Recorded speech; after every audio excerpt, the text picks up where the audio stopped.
Parfois il peut arriver que l'on utilise un objet tous les jours sans se rendre compte qu'il nous faciliterait la vie si on l'utilisait d'une autre manière. Entre les paquets chips et les casseroles ou encore les canettes de soda, nous allons voir aujourd'hui quelques objets du quotidien qui pourraient être beaucoup plus faciles à manipuler si l'on connaît les bonnes astuces. Mais en attendant, bonjour à tous, c'est Monsieur Faucon et on se retrouve pour voir les objets du quotidien que vous utilisez mal.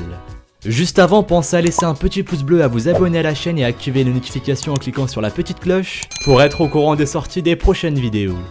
Numéro 1. Que l'on s'en soit déjà servi ou pas, on connaît tous ce balai ventouse souvent de couleur rose qui permet de déboucher les toilettes. Enfin, c'est en tout cas ce que l'on croit. En effet, très peu de gens le savent, mais en réalité cet objet n'est pas du tout fait pour déboucher les toilettes. Il sert plutôt à déboucher l'évier de votre cuisine. Alors la prochaine fois que votre évier est bouché, pensez-y avant de verser dans la tuyauterie des produits corrosifs et pas très bons pour votre santé. Pour déboucher les toilettes, un autre balai existe, même s'il est peu probable que vous en ayez déjà vu un dans votre vie. Comme vous pouvez le voir sur cette image, cet outil est très différent du débouche évier, mais à partir de maintenant vous saurez faire la différence. Vous avez certainement remarqué qu'il est très difficile de boire une canette à la paille, surtout quand il s'agit d'une boisson gazeuse. La paille a toujours tendance à remonter. Être obligé de la tenir quand on boit n'est pas très agréable. Mais en fait, ce problème pourrait être réglé si vous utilisiez correctement votre canette. Et oui, si vous regardez bien, le trou dans l'opercule de la canette n'est pas là par hasard. En y passant votre paille, vous verrez qu'elle tiendra toute seule. C'est bon à savoir quand on a l'habitude de boire son soda à la paille. Numéro 3. D'ailleurs, vous serez surpris d'apprendre que le trou que l'on peut voir sur l'extrémité du mètre ruban sert lui aussi à quelque chose. On a tous déjà vécu cette situation frustrante où l'on essaye de mesurer la hauteur d'un meuble en accrochant l'extrémité du mètre en haut, mais celui-ci ne tient absolument pas tout seul. En fait, il faut accrocher le trou sur un clou et vous ne serez plus obligé de tenir le bout du mètre. Mais ce n'est pas tout ce qu'il y a à savoir pour utiliser correctement un mètre ruban. Vous avez peut-être remarqué que l'extrémité du ruban, en plus d'avoir un trou, est aussi dentée. Si elle n'est pas droite, il y a bien une raison.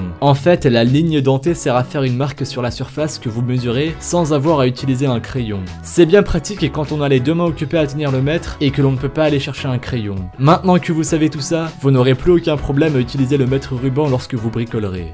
Numéro 4. Si vous utilisez des épingles à cheveux, vous avez certainement constaté qu'elles ont toujours un côté plat et un côté en forme de vague. Il est très probable que vous ne mettiez pas le bon côté vers l'extérieur. Et oui, on a tendance à penser que le côté en forme de vague va vers l'extérieur, soit parce que c'est plus joli, soit parce que c'est toujours ce que l'on nous a appris à faire. Mais en fait, c'est le contraire. Il faut mettre le côté plat vers le haut. Cela permet de mieux tenir les cheveux. Si vous en aviez marre que vos épingles à cheveux tombent sans arrêt, essayez de les mettre dans ce sens-là, et vous verrez qu'elles tiendront beaucoup plus longtemps. Numéro 5, on continue avec un autre objet qu'on a tendance à utiliser mal, la crème hydratante. Vous ne vous êtes sans doute jamais demandé si vous l'utilisiez de la bonne façon. En effet, il paraît logique de l'appliquer sur la peau sèche puisqu'elle est censée vous hydrater. Mais malheureusement, c'est faux. Contrairement à ce que l'on pourrait croire, une crème hydratante sera beaucoup plus efficace si elle est appliquée sur une peau humide. Pensez-y la prochaine fois. Numéro 6. Souvent dans les fast-food, vous pouvez verser votre sauce dans des petites coupelles en papier blanc. Que vous partagiez vos frites à plusieurs ou que vous soyez simplement un grand consommateur de ketchup, vous devez sans doute systématiquement vous resservir plusieurs fois. Mais en fait, ce n'est pas le pot qui ne contient pas assez de sauce, c'est vous qui ne l'utilisiez pas correctement. Si vous tirez sur les bords de manière à étendre les plis, vous vous retrouverez avec un pot beaucoup plus grand et qui tient aussi bien debout. Pratique, non ? Numéro 7. Quand vous achetez un pot de beurre de cacahuète, souvent il arrive que toute l'huile qu'il contient se soit séparée du reste et soit remontée tout en haut, juste sous le couvercle. Quand ça arrive, ça ne donne vraiment pas envie de le manger. Et si vous avez le courage de tout mélanger avant de vous servir, vous vous rendrez vite compte que ce n'est pas si facile quand le pot est rempli. Heureusement, il existe une solution tout simple à ce problème. Il suffit de stocker votre pot à l'envers. Et oui, en le mettant sur le couvercle dans votre placard, vous verrez que le beurre de cacahuète se mélangera tout seul et vous pourrez le manger directement sans problème. Numéro 8. Pour un pique-nique ou une soirée entre amis, les paquets de chips sont incontournables. Non seulement ils sont faciles à partager, mais en plus on sait bien que tout le monde aime les chips. Il existe quand même un inconvénient aux paquets de chips. Lorsqu'ils sont presque vides, on est obligé de plonger sa main à l'intérieur en risquant de retrouver son avant-bras ou sa manche couvert de gras. Peu de gens le savent, mais il existe pourtant un autre moyen très simple d'ouvrir un paquet de chips sans se salir.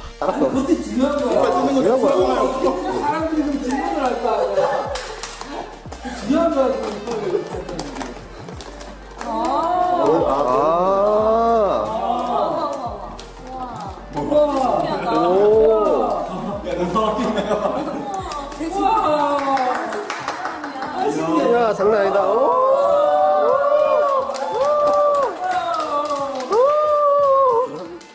Et oui, cette manière d'utiliser un paquet de chips est très pratique mais aussi très conviviale. Vous savez à présent comment faire pour partager des chips avec vos amis. Numéro 9, en parlant de chips, et vous ne le saviez peut-être pas non plus, mais au lieu de salir un bol pour manger vos chips, vous pouvez plutôt utiliser le paquet comme saladier. Vous vous demandez sans doute comment un paquet de chips peut servir de bol, puisque ça ne tient même pas debout. Mais en fait, vous allez voir que c'est tout à fait possible. Il suffit d'ouvrir le sachet en haut comme vous le faites tout le temps, mais après il faut aussi plier ou rouler le bas du sachet vers l'intérieur, afin de donner une forme ronde au paquet. En faisant cela, il tiendra debout tout seul. Au lieu de se passer le paquet de chips et risquer qu'un gourmand le monopolise pendant toute la soirée, vous pourrez désormais le poser au milieu de la table et piocher dedans chacun à votre tour. En plus, vous n'aurez plus besoin de désigner quelqu'un pour faire la vaisselle. Numéro 10. On sait tous que si les poêles et les casseroles ont un trou au bout du manche, c'est pour pouvoir être rangés sur des crochets contre le mur. Mais je parie que comme la plupart des gens, vous rangez vos casseroles et poêles dans un placard en les empilant. Mais même si vous n'avez jamais accroché vos ustensiles de cuisine au mur, ce trou dans le manche peut vous servir. En effet, vous pouvez y déposer la cuillère en bois lorsque vous cuisinez, au lieu de la laisser dans la casserole ou de la poser n'importe où. Numéro 11. Certaines cuillères pour les pâtes ont des trous pour laisser couler l'eau quand on les sort de la casserole. Vous avez peut-être déjà vu ces cuillères avec un bord denté et un gros trou au milieu. Mais vous ne savez probablement pas que ce trou a une autre utilité que d'essorer les pâtes. En fait, ce sont des cuillères spécialement faites pour les spaghettis et ce trou en réalité est un instrument de mesure. Et oui, en passant à travers cette pâte pour boucher le trou, vous aurez une portion de spaghetti pour une personne. Une fois qu'on le sait, c'est bien pratique pour éviter d'en faire trop. Numéro 12. Avez-vous déjà remarqué que la lame d'un cutter comporte de nombreuses lignes gravées à intervalles réguliers? Il ne s'agit pas de décoration. En effet, quand la lame de votre cutter est usée, au lieu de jeter votre outil à la poubelle et d'en racheter un autre, il faut la découper sur la ligne gravée la plus proche pour voir apparaître une nouvelle lame parfaitement tranchante. Et quand cette deuxième lame est usée, il suffit de passer à la prochaine ligne jusqu'à ce que la lame soit trop courte. En sachant ça, votre cutter durera beaucoup plus longtemps. Numéro 13. Lorsque vous vous brossez les dents, vous mettez sûrement du dentifrice sur tous les poils de la brosse à dents. Ça paraît logique, et pourtant ce n'est pas du tout comme ça qu'il faut faire. En effet, vous l'avez certainement remarqué, une brosse à dents n'a en général pas tous les poils de la même couleur. Une partie des poils situés en haut sont de couleurs différentes. Ce n'est pas pour faire joli ou donner envie d'acheter, mais pour vous aider à doser le dentifrice. En effet, normalement on devrait ne mettre qu'un tout petit peu de dentifrice sur le bord de la brosse à dents à l'endroit où les poils sont de couleurs différentes. Vous verrez qu'en faisant comme ça, un tube de dentifrice vous tiendra 2 fois plus longtemps. Numéro 14. Quand vous prenez du café emporté, on vous donne toujours un couvercle. Vous ne vous êtes jamais demandé pourquoi le couvercle n'est pas plat? En fait, si vous regardez de plus près, vous verrez qu'il épouse parfaitement le bas du verre. Il peut ainsi servir de dessous de verre si la boisson est très chaude ou au contraire très froide. C'est bien pensé, dommage que peu de gens le savent. Numéro 15. Aujourd'hui, la plupart des gens utilisent un ordinateur tous les jours. Mais il est rare que l'on sache que s'il y a de petites bosses sur les lettres F et J, c'est pour une raison précise. En effet, elles servent aux personnes qui ont l'habitude d'écrire sans regarder les touches. Il s'agit de points de repère. Et oui, l'index droit peut se repérer par rapport à la lettre J, tandis que le gauche se repère grâce à la lettre F. Peut-être que vous vous aidez déjà de ces petites bosses pour taper sur votre clavier, mais que vous ne vous en êtes jamais aperçu. En tout cas, si vous ne le faisiez pas, vous savez maintenant que c'est comme ça qu'il faut utiliser un clavier d'ordinateur. Numéro 16, on continue avec quelque chose que vous n'avez sans doute jamais remarqué, mais qui est pourtant très utile une fois que l'on sait que ça existe. Si vous regardez bien votre rouleau de papier aluminium de cuisine, vous devez apercevoir 2 marques sur le carton, aux 2 extrémités du rouleau. Si vous appuyez sur ces marques pour former 2 encoches vers l'intérieur, vous verrez que ces 2 morceaux de carton permettent en fait de tenir le rouleau. Ainsi, vous ne risquerez plus de le sortir du carton sans le faire exprès, et il sera beaucoup plus facile de le découper. Numéro 17. Pour finir, nous allons parler d'un objet que vous utilisez tous les jours ou presque, mais que nous sommes très nombreux à ne pas manipuler correctement. Vous faites sûrement partie des gens qui ont du mal à verser une brique de lait ou de jus d'orange dans un verre sans en mettre à côté. Mais si vous n'arrivez pas à verser la boisson correctement, c'est parce que vous ne tenez pas la bouteille comme il faut. Et oui, vous devez la pencher du côté le plus éloigné du bouchon, et non l'inverse comme nous avons tous tendance à le faire. Vous vous en rendrez compte quand vous essayerez, c'est beaucoup plus facile comme ça. Quand on tient la brique de cette manière, le niveau séparant l'air du lait est au-dessus du niveau du bouchon. Ce qui fait que le lait sort sans problème, mais l'air ne parvient pas à rentrer, il est bloqué par le lait, ce qui provoque des à-coups.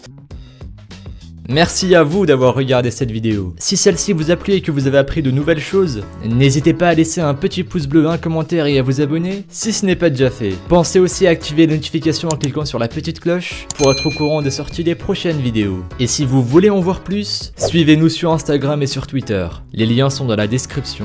Vous pourrez y retrouver davantage sur des événements insolites ou bien même sur des phénomènes paranormaux. Bref, je vous dis à la prochaine pour une nouvelle vidéo. Salut à tous!